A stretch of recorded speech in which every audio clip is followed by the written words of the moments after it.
Hello student, lecture one classes के इस video lecture में आपका स्वागत है। मैं हूं कविता ढिल्लो जो आपको पढ़ाने जा रही हूं इग्नू की एमए हिस्ट्री। और ये हमारी फर्स्ट क्लास है। फर्स्ट ईयर का सब्जेक्ट है एमएचआई 101। राइट। तो इसमें जो मेरे चैनल में आपको सारे अपने सब्जेक्ट की प्लेलिस्ट मेरे चैनल में मिल जाएगी आपको। और इसमें बिल्कुल आंसर आपके बिल्कुल सटीक सिंपल लैंग्वेज में लिखे गए हैं कि कैसे पढ़ना है, क्या पढ़ना है। बिकॉज अब आप फर्स्ट ईयर में आए हैं, फिर सेकंड ईयर में जाएंगे, तो एक बेस तैयार करने के लिए आपको फर्स्ट ईयर बहुत ध्यान से पढ़ना पड़ेगा। क्योंकि जो फर्स्ट ईयर में चीजें आपकी जो थोड़ी छोटी छोटी नेग्लिजिबल चीजें होंगी, वो आप सेकंड ईयर में बिल्कुल डिस्क्राइब में पढ़ेंगे। ओके। तो फर्स्ट ईयर में आपका जो सबसे पहला सब्जेक्ट है, दैट इज मेरे पास जो बुक है आपकी textbook, that is MHI 101। Right. MHI 101 प्राचीन एंड मध्ययुगीन समाज। यहाँ से आपका एमएससी स्टार्ट होती है, फर्स्ट ईयर का सब्जेक्ट है। इसमें आपको सबसे पहले प्रारंभिक जो फर्स्ट चैप्टर है आपका, आरंभिक मानव समाज। राइट। तो फर्स्ट चैप्टर स्टार्ट करने से पहले आपको एमए हिस्ट्री का बेस मैं आपको बताना चाहूंगी। ये बहुत ही इंपॉर्टेंट लेक्चर होने वाला है, क्योंकि फर्स्ट ईयर, सेकंड ईयर, उसके बाद अगर आप यूजीसी नेट भी देते हैं तो आपको एक तरह का बेस मिल जाएगा। आपको कहाँ से पढ़ाई स्टार्ट करनी है और कैसे करनी है। और जब आप क्वेश्चन आंसर याद करेंगे, तो ये जो काल विभाजन मैंने बताया है, तो ये आप सीक्वेंस वाइज लगाते जाएंगे कि इस टाइम पे ये हुआ था, इस टाइम पे ये हुआ था। तो उसके अकॉर्डिंग आपका जो बेस है, बिल्कुल जो आंसर को समझने की पोटेंशियल है, वो आपको बिल्कुल क्लियर हो जाएगी। ठीक है। आपको मेरे सामने ये काल विभाजन दिख रहा होगा कि किस तरीके से हमारा जीवन की उत्पत्ति कहाँ से स्टार्ट हुई थी और वहीं से हमारा इतिहास शुरू होता है। फिर उसके बाद मध्य युगीन, फिर आधुनिक युगीन, किस तरीके से साम्राज्य आए, सभ्यता आई, उन्होंने कैसे अपना जीवन, उनका समाज, उनका आर्थिक व्यवस्था कैसी थी। ये सब सारा आपका हिस्ट्री में सीक्वेंस वाइज चलता रहेगा। इसलिए आपको उसका पीरियड का पता होना बहुत जरूरी है कि उस वो किस काल में स्टार्ट हुआ था। ठीक है। टाइम वेस्ट ना करते हुए बिल्कुल सिंपल लैंग्वेज में आपको समझाऊंगी। आप इसका स्क्रीनशॉट भी ले लेंगे। हमारा जो काल है, जिस समय मानव की उत्पत्ति हुई थी, वो है 25 लाख ईसा पूर्व से 10,000 ईसा पूर्व तक का। ठीक है। जिसको हम पूरा पाषाण काल कहा जाता है, पेलियोलिथिक एज। पूरा पाषाण काल में क्या हुआ था कि इंसान पत्थरों का प्रयोग करता था और झुक कर चलता था। ठीक है। उसके बाद वो सीधा चलने लग गया। ओके। तो सीधा चलने लग गया। उसके बाद आपका ये आपका जो जिस तरीके से जीवन व्यतीत किया, ये आपका फर्स्ट चैप्टर है। ओके। उसके बाद आ जाता है आपका 10,000 ईसा पूर्व में मध्य पाषाण काल शुरू हो जाता है, जिस समय मानव ने खेती करना शुरू कर दिया था। और जो ग्रुप में रहना, समूह में रहना स्टार्ट कर दिया था, और रिश्ते नातेदारी स्टार्ट हो गई थी। राइट। उसके बाद उसको जीवन में किस तरीके से अपना जीवन व्यतीत करना है, खाना बदोश जीवन, श्रृंगार करना, संग्रह करना। और इस तरीके का आपका 10,000 ईसा पूर्व से 4,000 ईसा पूर्व तक का है। ओके। उसके बाद आ जाता है हमारा नव पाषाण काल, जिसको कि 1,000 ईसा पूर्व तक का है। ठीक है। तो आप सोचेंगे कि 10,000 ईसा पूर्व से 4,000 ईसा पूर्व तक का है मध्यकाल, और 10,000 से 1,000 ईसा पूर्व तक का है आपका नव पाषाण काल। ठीक है। तो हिस्ट्री में इसको ऐसे डिवाइड किया है, क्योंकि इसके बिल्कुल लिखित दस्तावेज तो कहीं पर भी नहीं मिले हैं। ठीक है। तो 10,000 ईसा पूर्व से 1,000 ईसा पूर्व तक का जो काल है, जिसमें कि मध्य पाषाण काल और नव पाषाण काल दोनों का कोई मतलब सेपरेट डिवीजन नहीं है। स्टार्टिंग से मतलब 5,000 साल के बाद उन्होंने खेती करना, आग का प्रयोग करना, आग का आविष्कार करना, ये सब शुरू कर दिया था। और पहिए का आविष्कार हो गया था, खेती हो गई थी, हमारी सारी सभ्यताएं आने लग गई थी। ओके। इसलिए इसको मध्य पाषाण काल और इसको नव पाषाण काल कहते हैं। राइट। तो ये जो मध्य पाषाण काल और नव पाषाण काल है, ये वो वाला समय है 10,000 ईसा पूर्व से 1,000 ईसा पूर्व तक का वो समय है जिसे कांस्य युगीन सभ्यताएं कहते हैं, यानी कि ब्रोंज एज। ठीक है। ये नवपाषाण मध्यकाल और नवपाषाण काल के जो बीच का समय है, उसको ब्रोंज एज कहा जाता है, जिसमें कांस्य का प्रयोग किया जाता था, कांस्य धातु का प्रयोग किया जाता, जो टिन और तांबा से मिलकर बनती थी। तो कांस्य युगीन सभ्यताएं भी बोलते हैं, और इसे सिंधु घाटी की सभ्यता भी बोलते हैं, जो आपका फर्स्ट चैप्टर के अंदर आएगा। ठीक है। तो फर्स्ट चैप्टर के अंदर आपको क्या पढ़ना है, सिंधु घाटी की सभ्यता में आपका मिस्र की सभ्यता, चीन की सभ्यता, मेसोपोटामिया एंड हड़प्पा सभ्यता, ये सारी सिविलाइजेशन आपकी 10,000 ईसा पूर्व से 1,000 ईसा पूर्व तक के बीच की है। जो आपके एग्जाम में पार्ट वन में तीनों में से जितनी भी सभ्यता है, उसमें से दो सभ्यताएं तो बिल्कुल आती है, दो सिविलाइजेशन के बारे में वो बिल्कुल क्वेश्चन करता है। आपका फर्स्ट पार्ट इसी के ऊपर डिपेंड करता है। ओके। आगे बढ़ते हैं। ठीक है, उसके बाद जब 1000 ईसा पूर्व हुआ था तब लोहे का आविष्कार हो गया था और वहां से आ गया आपका आयरन एज। राइट, तो उसको बोलते हैं हम आयरन एज, यानी कि लोह सभ्यता आपकी शुरू हो गई थी, लोहे का प्रयोग शुरू हो गया था।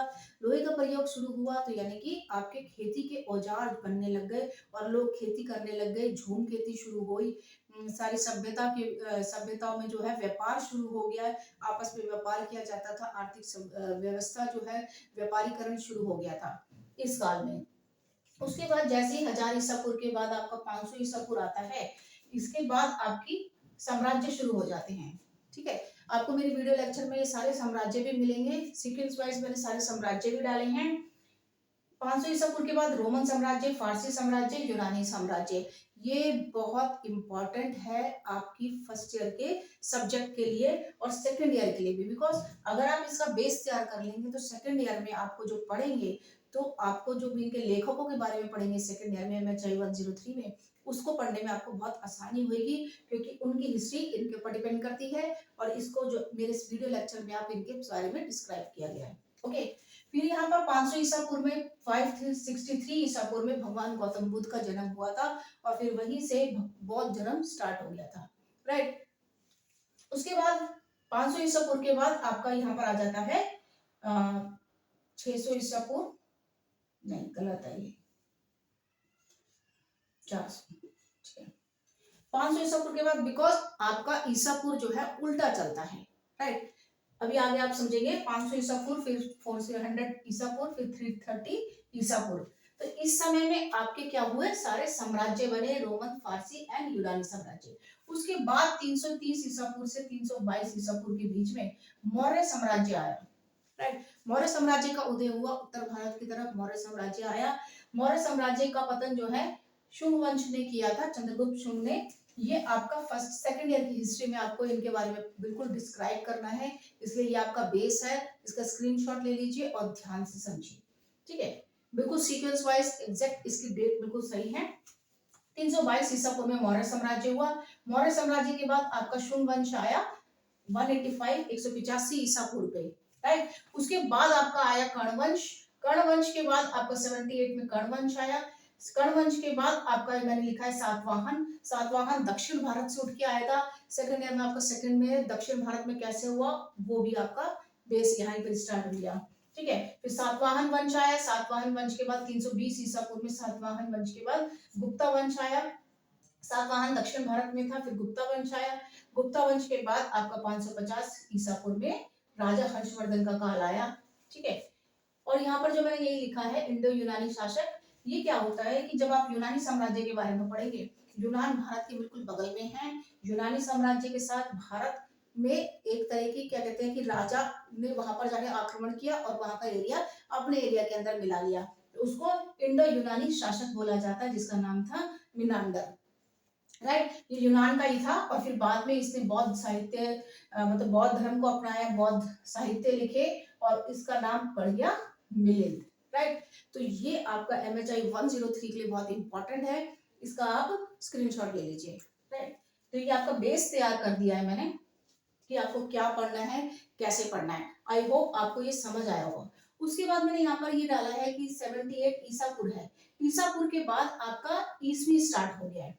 ठीक है, ईसवी का मतलब होता है कि जब ये 78 से करके 01 आया तो इसके आसपास, यानी कि एग्जैक्ट ईसा मसीह की हमें डेट तो पता नहीं है कि ईसा मसीह का जन्म एग्जैक्ट कब हुआ था, तो सबका मानना है 23 ईस्वी के आसपास या उससे पहले उस भगवान यीशु का जन्म हुआ था और वहीं से आपका एडी शुरू हो गया, यानी कि ईसा मसीह का जन्म हुआ और वहीं से आपका ईस्वी शुरू हो गया। यहाँ पर ये मैंने जो डॉट डॉट डाले हैं, यहाँ से आपका ईस्वी शुरू हुआ है, फिर 320 ईस्वी, 550 ईस्वी, तो यहाँ से ईस्वी शुरू हो जाते हैं जो कि इंक्रीजिंग ऑर्डर में है और चलते चलते आगे आगे 2000 2025 ऐसे आए।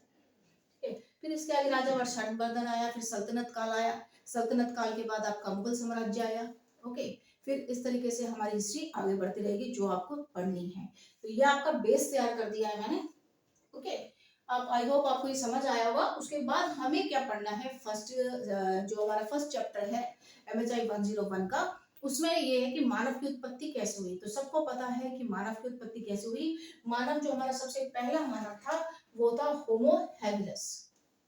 ठीक है। ये आपके आई थिंक जून 2025 में भी मेरे 2025 में भी ये क्वेश्चन आया है कि मानव की उत्पत्ति, शॉर्ट नोट्स में क्वेश्चन आया है, राइट। तो आपको मेरे इन वीडियोस में जो क्वेश्चन प्रीवियस ईयर क्वेश्चन है उनको भी डिस्क्राइब किया हुआ है मैंने, ठीक है। आपको रिटर्न में भी आंसर मिलेगा। सबसे पहले मानव होमो हेबिलिस है, जो कि 24 लाख से 14 ईसा पूर्व तक रहा, और वो अफ्रीका में फैले हुए थे। अफ्रीका में सबसे पहले होमो हेबिलिस, राइट। और ये लोग क्या करते थे कि सीधे खड़े होकर चलते थे और शिकार करते थे। ये अफ्रीका में फैले हुए थे। ऑब्वियसली जब वहां पर जब मानव है वो तो शिकार करके ही पहले खाता था, इतने लाखों साल पहले। उसके बाद आता है होमो इरेक्टस, ठीक है। होमो इरेक्टस जो है, इनका मस्तिष्क की क्षमता होमो हैबिलिस से थोड़ी अधिक थी। तो इन्होंने क्या किया, पत्थरों का औजार का इस्तेमाल करना शुरू कर दिया शिकार के लिए, राइट। होमो हैबिलिस के बाद आपका आ जाता है होमो इरेक्टस, और इरेक्टस के बाद आ जाता है होमो सेपियन। कहा जाता है कि होमो सेपियन 3 लाख ईसा पूर्व में जो है अफ्रीका के आसपास या अफ्रीका में पहले हुए थे। होमो होमो सेपियन, हमारी जो जाति है वो होमो सेपियन ही है। और इन्होंने सबसे पहले शिकार इकट्ठा करना, भोजन इकट्ठा करना, शिकार करके रहना और अन्य जो व्यवहार होते हैं उनको स्टार्ट कर दिया। मतलब एक तरह का जीवन स्टार्ट कर दिया, क्योंकि इनके पास थोड़ा दिमाग आ गया था कि किस तरीके से हमें एक साथ मतलब ग्रुप में रह के अगर हम शिकार करेंगे, अपना खाना इकट्ठा करेंगे और गुफाओं में रखेंगे तो हमारा खाना सेफ होएगा। तो यहाँ से इनके दिमाग के मस्तिष्क की जो एनर्जी कहेंगे तो वो जागृत हुई। तो इसको आपको आंसर अपने लैंग्वेज में बनाना होगा, क्योंकि हम पढ़ते आए हैं कि होमो सेपियन जो है वो मानव है, वो मानव जाति है जिनका दिमाग के मस्तिष्क का विकास होना शुरू हो गया था। ओके। तो इनकी पहचान कैसे की जाती है ये भी इंपॉर्टेंट है। मतलब जब आप अपना आंसर लिखेंगे मानव की उत्पत्ति में, तो इसको भी ऐड करना देखिएगा। होमोसेपियन की पहचान कैसे होती है कि इनका मस्तिष्क बड़ा होता है, पतली दीवार वाली ऊंची गुंबदनुमा इनकी खोपड़ी होती है, और कम उभरी बोहों की लकीर से की जाती है। मतलब बोहें जो होती हैं वो चारों तरफ से फैली हुई गोल चक्कर में इस तरीके से हैं। और खाना बदोश, पशुपालन, कृषि करना, समुदाय बस्तियां, इन सब में रहना इनका जो जीवन व्यापन करने के लिए समुदाय में बस्तियों में रहना इन्होंने होमोसेपियन स्पीशीज ने स्टार्ट कर दिया था। ओके। तो इस तरीके से मानव ने अपना जीवन स्टार्ट किया, धीरे धीरे खेती करी और फिर आगे बढ़कर अपने समुदाय में वो रहने लगा, और वहीं से हमारी सभ्यताएं शुरू हो गई। फिर उसने धीरे धीरे नदी के किनारे रहने लगा। नदी के किनारे जब रहने लगा, उसको वहां पर पानी मिला, थोड़े बीज गिरे, उसने खेती स्टार्ट करी, और वहीं से जो है हमारी सभ्यताएं स्टार्ट हुई, जिसे बोलते हैं कांस्य युगीन सभ्यताएं। और उसने धातु बनाई कांस्य, टिन और तांबा की, उसे बोलते हैं कांस्य युगीन सभ्यताएं। अच्छा, एक और पॉइंट मैं आपको बताना चाहूंगी, जो आपकी बुक है इसमें कांस्य युगीन सभ्यताएं में पार्ट 1 और पार्ट 2 करके दे रखा है। तो पार्ट 1 में आपका ये है कि स्टार्ट कैसे हुई सभ्यताएं, और पार्ट 2 में दे रखा है कि उनके शहर का नियोजन किस तरीके से था, उनके शहर की व्यवस्था कैसे थी, वो आपको पार्ट 2 में पढ़ना है। ओके। आई होप आपको ये वीडियो लेक्चर पसंद आया होगा। पसंद आया होगा तो इसे लाइक कीजिए। मिलते हैं अगले इस चैप्टर के अगले वीडियो लेक्चर में। तब तक के लिए नमस्कार। आप इसका स्क्रीनशॉट ले सकते हैं।